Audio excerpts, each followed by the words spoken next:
is still incredibly entrenched in north-south. And so I think the church needs to look at itself. This is a moment for everybody to say, what are we doing? This is not what Jesus laid out. Thank you, ladies and gentlemen.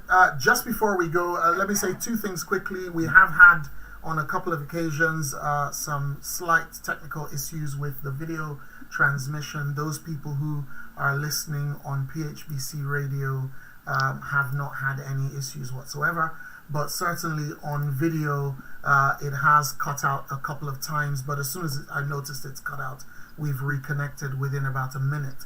I want to say thank you to each of you, but just before we go, 1 minute. 1 minute. We've talked about a variety of things from a variety of perspectives, looking at the US, the UK, Africa, and the Caribbean. Just before we go, I want to give each of you just 1 minute, because I will mute you. Okay, I won't, but 1 minute. What do you want our listeners and our viewers to remember? We'll start with, let's do ladies first again. We'll start with Evadne. Oh my word.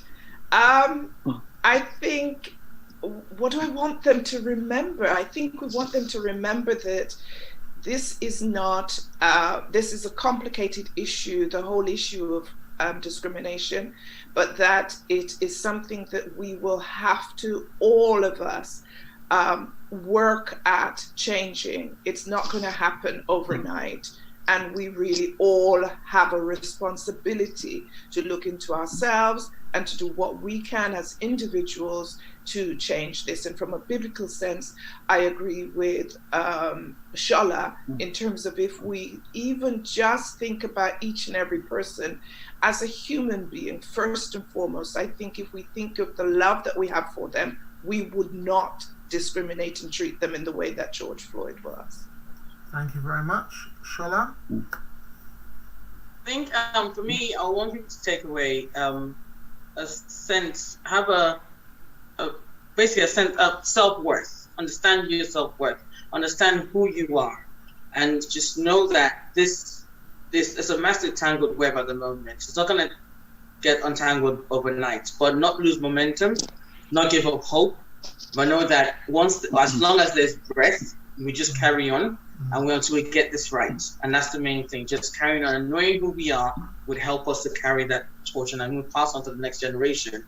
Even if it doesn't happen in hours, just passing that on to the next generation is so important. Okay, thank you. Andy? To take away, Jesus would have absolutely called this out. He called out all the prejudices of his day. He would have absolutely called us all out on this issue. We as his followers are incumbent to actually represent kind of what would Jesus do.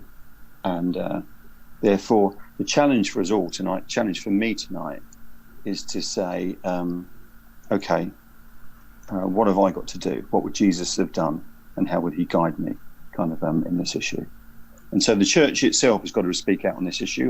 Going back to the earlier point. But as an individual, we have to set an example. Just a final point. Earlier, you guys were saying you have to represent kind of black people, kind of, or that's the sort of inbuilt kind of a thing in there.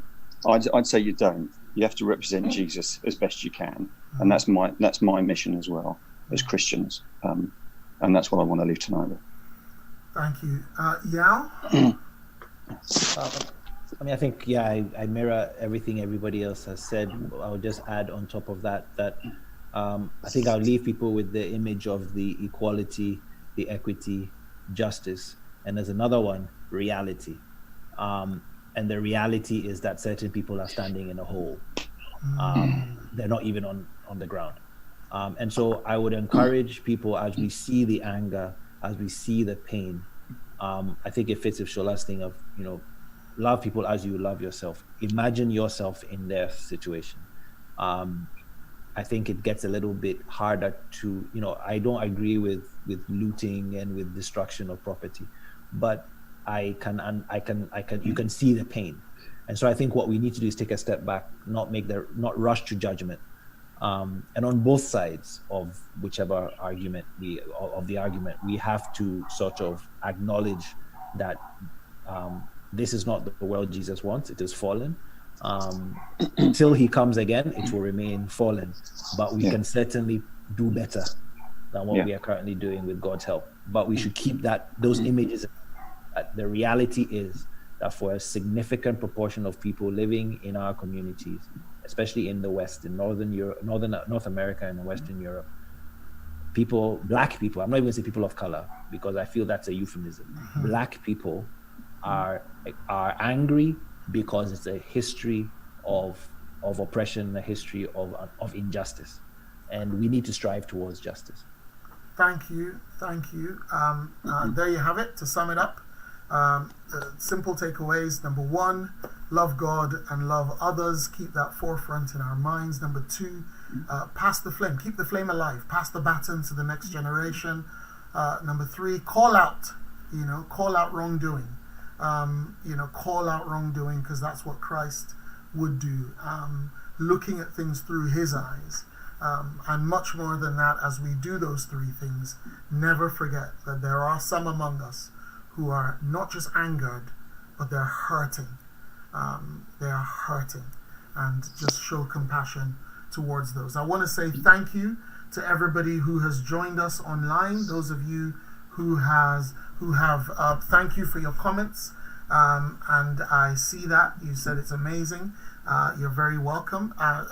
Just those of you who joined us online, who have watched the video, and those of you who have joined us via PHBC Radio, I want to thank you for your time this evening. Hey, listen, I don't know when we're going to have another one of these, but let's see. You never know, Just before you all go, I want to say, it's in your presence, a big thank you to the panelists, to Ivani Campbell, to Shola Stavely, to Andy White, and Yao Bediako. I'm grateful for your time this evening and your contribution to the conversation. Listen, I like to say this whenever Sumi and I have this show that we have on PHBC Radio. I always say, or we always sign out by saying, take care of yourselves and each other.